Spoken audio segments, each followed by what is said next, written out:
My husband's illness forced me to visit his workplace. For the first time to request leave on his behalf. The receptionist stared at me in disbelief. Are you serious? The man you're describing? He owns this company. Our boss and his wife come and leave together every day. Unless you're not his wife. Seconds later, my supposedly sick husband walked out of the elevator. Arm in arm with his high school sweetheart. Our eyes met and his smile vanished. Seeing him in designer clothes, I burst into bitter laughter. One of your suits cost more than my yearly salary. Yet you pretended to be a low-paid clerk. You started your business with my dowry. Lied about being broke. And I worked myself to the bone to help pay off debts. Even when I was ill, why did you deceive me like this? He stammered, speechless. Sweetheart answered before he could. It's simple, he promised to wait for me. Everything he has, company, career, is mine, so he has nothing to give you.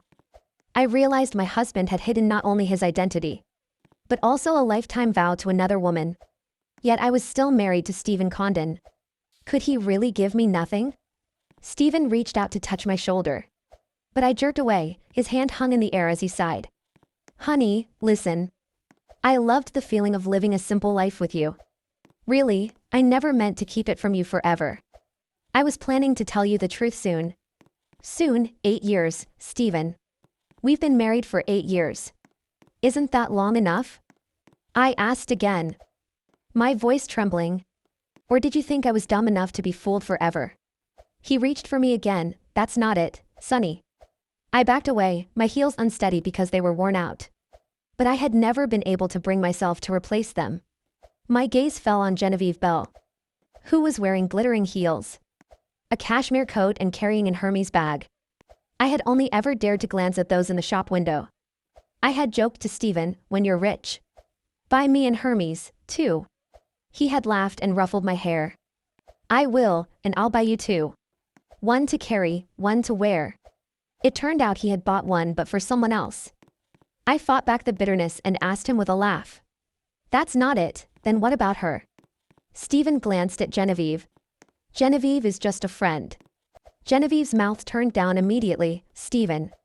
Stephen pulled her close, gave her a look and then turned back to me. Don't worry, if I had something going on with Genevieve, you'd be the last to know. She's just divorced and a little emotionally unstable. I'm just taking care of her. She loves to joke around, those words were just to tease you. Don't take them to heart, Sonny. Trust me, trust. I remembered the first year of our marriage, when he first failed at business and owed $500,000. The day the creditors came to the door, he squatted in the corner with his head in his hands. Apologizing to me, I held him and told him it was okay. We would pay it back together. That night, I took out the dowry card my mother had given me. It had $200,000 in it, all my security. I put the card in his hand and said, take this money and we'll figure out the rest together. I believe in you, he cried in my arms for a long time, promising he would never betray my love. Apparently, not betraying me meant 8 years of deception. I heard myself laughing, but my face was wet. Stephen, look me in the eyes and say it again. You're just friends. He opened his mouth, his Adam's apple bobbing, but no sound came out. The silence was more cruel than any answer. I knew I didn't need to ask anything more. I took a deep breath and wiped away my tears. Stephen, let's get a divorce. That's 8 words, $1 million a word. Buy out our marriage so you can be with her. It's a bargain, right? Stephen seemed genuinely panicked. Sonny, calm down. Let's talk about this at home. I interrupted him. Are you talking about the old apartment with the peeling wallpaper? That costs $700 a month? I almost laughed. Expression changed and he reached for me. Don't make a scene here, it's not a good look. Let go, I said through gritted teeth. He wouldn't. Not until you promise me you'll come home and talk this through. See, in us pulling at each other. Genevieve said softly, Sonny. If I were you, I'd be grateful. A wife's title is what many women want. If you think Stephen is giving you too little money, I can make him give you 5,000. No, 8,000 more a month. That should be enough for your expenses, right? Don't be too extravagant, the words hurt more than a slap in the face. I thought of the countless days I had spent pinching pennies. Toilet paper I stocked up on when it was on sale at the supermarket. The second-hand clothes I bought online. The messy haircuts I gave myself. A sense of humiliation washed over me.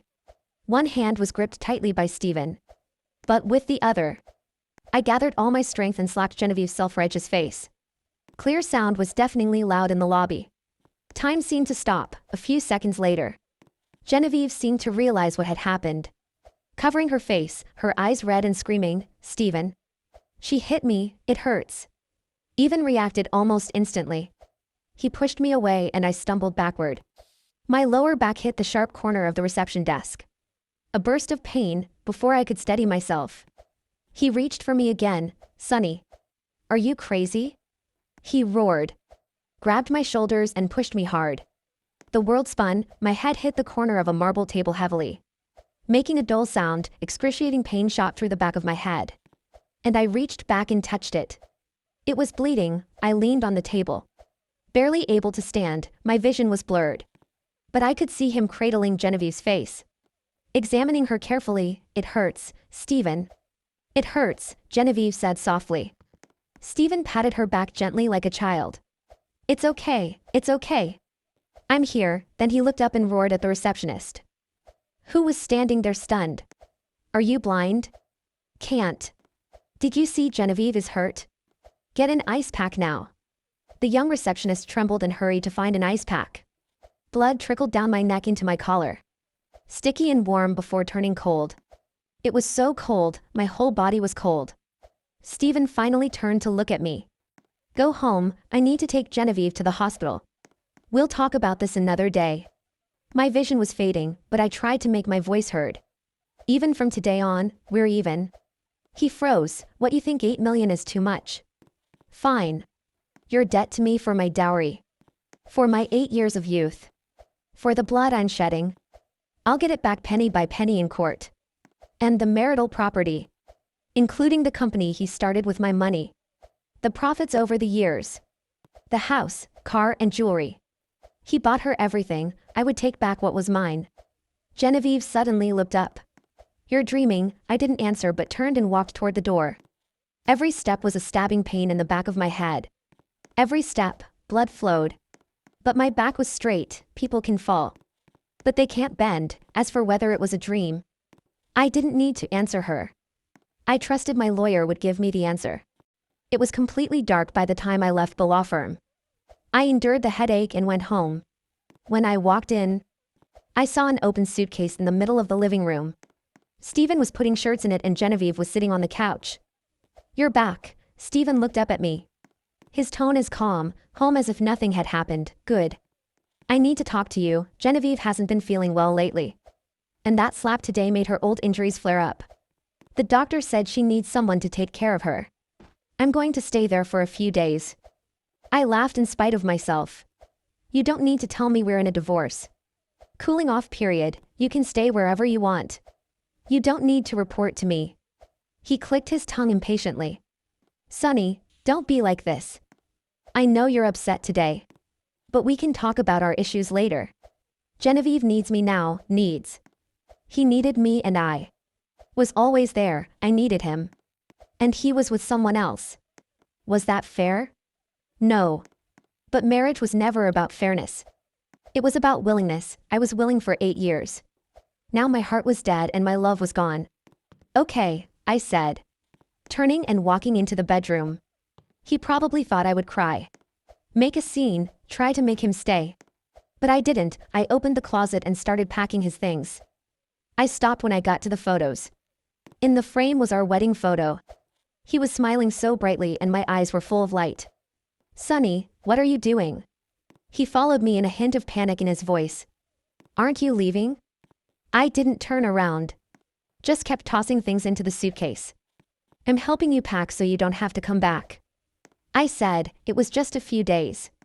"Then don't ever come back. Take your things and the person who needs you and get out." Genevieve appeared in the bedroom doorway. "Stephen, are you still going with me to the cruise auction tonight? You promised to get me that necklace." "Yes," Stephen answered immediately without even looking at me. "I'll do what I promised." Hearing this, Genevieve looked at me, a smile playing on her lips. Sonny, I doubt you've ever been to a high-end event like that. Have you? But then again, those places have a lot of rules and they're not suitable for someone as straightforward as Sonny. Stephen turned to explain to me. Sonny, it's not that I don't want to take you. It's just that those events are full of business partners. And you have to be careful about what you say and do.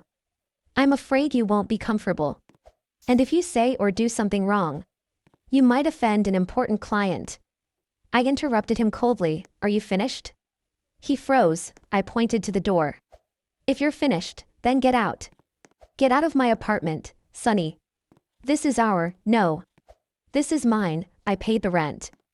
I paid the utilities. I bought the furniture. What have you contributed besides living here for 8 years? He opened his mouth wanting to say something. But in the end, he said nothing. Because what I said was true. The household expenses he gave me for the past 8 years. $5,000 a month, barely covered the rent and basic expenses. I said it wasn't enough, and he told me to save. I saved and he sent lavishly on another woman, calling her just a friend. His tone turned cold. Fine. I'll go, but don't regret it. Get out. The door slammed shut and the room suddenly became quiet. Too quiet, I could hear the hum of the refrigerator. And the beating of my own heart. I slowly squatted down, hugging my knees. Tears fell, hitting the floor. 1 drop, 2 drops. I don't know how long it was before my phone vibrated. I picked it up. It was a photo from an unknown number on the hotel bed. Stephen sleeping, face Genevieve pressed against his chest, giving the camera a victory sign. Below the photo was a line of text. Thank you for your sacrifice. Stared at the photo for a long time. Then I replied, thank you, too, for sending me evidence. The private investigator said that Stephen was careful. And he couldn't find any evidence of physical infidelity. That would make it difficult for me to file for divorce and get more property. Fortunately, now I had it. I didn't sleep. The adrenaline from the pain in my head and the vibration of the phone kept me in a state of hyper-awareness. I saved the photo, then I backed it up to a cloud drive, then I emailed it to myself. I looked at the text again. Thank you for your sacrifice. You're welcome, I whispered to the empty room. My first stop wasn't the lawyer, it was the emergency room. I needed every bruise, every scratch, and specifically the gash on the back of my head documented. Domestic dispute, I told the nurse. She looked at my worn-out heels and my pale face and nodded sympathetically. The medical report was clinical and damning, laceration requiring 4 stitches, signs of concussion, bruising consistent with being pushed. The next morning, I withdrew the last $2,000 from our joint household account, the one Stephen threw crumbs into, and bought a new suit, not a designer piece, but something sharp, tailored, and black. I pulled my hair back to hide the bandage. Then, I walked into the offices of Vance and Sterling. Ethan Vance was known in the city as the Butcher. He didn't handle divorces, he handled corporate severances and high-stakes asset recovery. He was expensive, ruthless, and according to the tabloids, hated liars. Mrs. Condon, Ethan said, not bothering to stand as I entered his glass-walled office. He looked at my clothes, assessing the cost. My retainer is $5,000. You don't look like you have it. I don't, I said, sitting down uninvited, but my husband is Stephen Condon, CEO of Apex Tech. He has hidden assets estimated at $50 million. He built the company using my dowry while pretending to be an impoverished clerk for 8 years. I have proof of the initial funding, proof of the deception, proof of adultery, and a medical report proving physical assault. I slid the folder across the mahogany desk. I don't want a divorce settlement, Mr. Vance. I want the liquidation. Ethan stopped tapping his pen. He opened the folder, saw the photo of the dowry check dated 8 years ago, and then the photo Genevieve had sent me last night. A slow, predatory smile spread across his face. We take 30% of the settlement, he said. Deal, I replied. For the next 3 days, I was a ghost. I didn't answer Stephen's calls. I didn't reply to Genevieve's taunting texts, which ranged from pictures of room service lobster to selfies of her wearing a diamond necklace.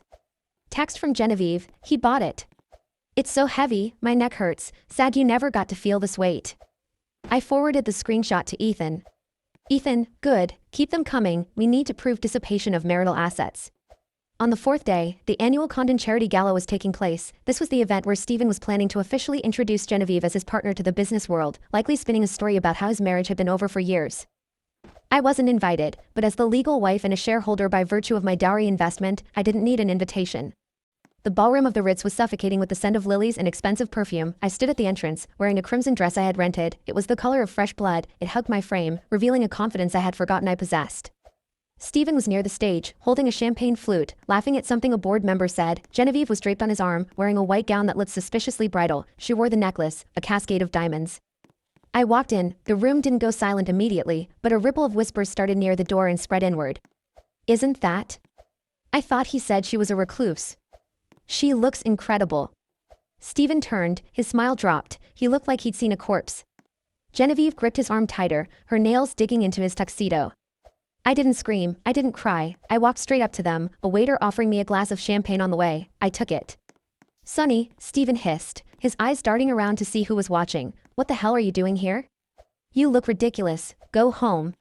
Hello, Stephen. Hello, Genevieve, I said, my voice projecting perfectly. I just came to see the necklace. It really is beautiful. Genevieve smirked, recovering her composure. It's breathtaking, isn't it? Stephen has such good taste. Maybe if you behave, he'll buy you a bracelet, a small one. I smiled. Oh, I don't want the necklace, Genevieve. I just wanted to see what my money bought. Stephen grabbed my elbow. Lower your voice. We are leaving. No, I said, jerking my arm away. You are. At that moment, 4 men in suits walked into the ballroom. They weren't guests, they were process servers, flanked by 2 uniformed officers. They walked straight to us. The music stopped. Stephen Condon? The lead officer asked. Yes, what is this? Stephen tried to sound authoritative, but his voice cracked. You are served. The man handed him a thick stack of documents, and this is a temporary restraining order regarding the dissipation of assets. All your accounts, including the corporate discretionary fund and your personal holdings, have been frozen as of 5 p.m. today pending an investigation into fraud and embezzlement of marital funds. Frozen? Genevieve shrieked. What do you mean frozen? It means, I said, stepping closer to her, that the necklace you're wearing is evidence, officer? The officer looked at Genevieve. Ma'am, if that jewelry was purchased within the last 48 hours with funds from the named accounts, it is considered contested property. You'll need to hand it over. You're joking, she gasped, clutching her throat. Take it off, Genevieve, Stephen said, his face turning a deep shade of purple. Don't make a scene. But you promised, she wailed. Take it off. With the entire elite of the city watching, Genevieve had to unclasp the necklace. She threw it into the officer's evidence bag. I stepped close to Stephen, leaning in so only he could hear. 8 years. Stephen, you owe me for every single day. The media fallout was catastrophic. Billionaire faked poverty to wife for a decade. The dowry startup, how Stephen Condon built an empire on lies. Ethan Vance played the press like a fiddle. He released the story of the dowry. He released the photos of the peeling wallpaper apartment contrasted with Stephen's penthouse. The public didn't just see a divorce, they saw a sociopath. Apex Tech's stock plummeted, investors hate instability, and they hate CEOs who look like liabilities. 2 weeks later, Stephen showed up at the old apartment. He had a key, but I had changed the locks the day he left. He pounded on the door. Sonny. Open up. We need to talk. I opened the door, leaving the security chain on. He looked terrible, unshaven, dark circles under his eyes. His designer suit was rumpled. Unfreeze the accounts, he demanded. The board is threatening to vote me out. I can't pay the suppliers. Genevieve is she's staying at a hotel and I can't even pay the bill. Genevieve is a smart girl, I said calmly. I'm sure she has other friends. Sonny, please, his voice broke, shifting from anger to the manipulation he used so well. Baby, this has gone too far. Look, I made a mistake, a huge mistake, but I did it for us. I wanted to surprise you when I made it big, but then I got scared you only loved me for the money. I laughed, a dry, rasping sound. I loved you when we were eating instant noodles. Stephen, I loved you when I scrubbed floors to pay your debts. You didn't hide the money because you were afraid I'd be a gold digger. You hid it because you wanted the power of being the provider without the responsibility of sharing it. You wanted to watch me struggle while you played king.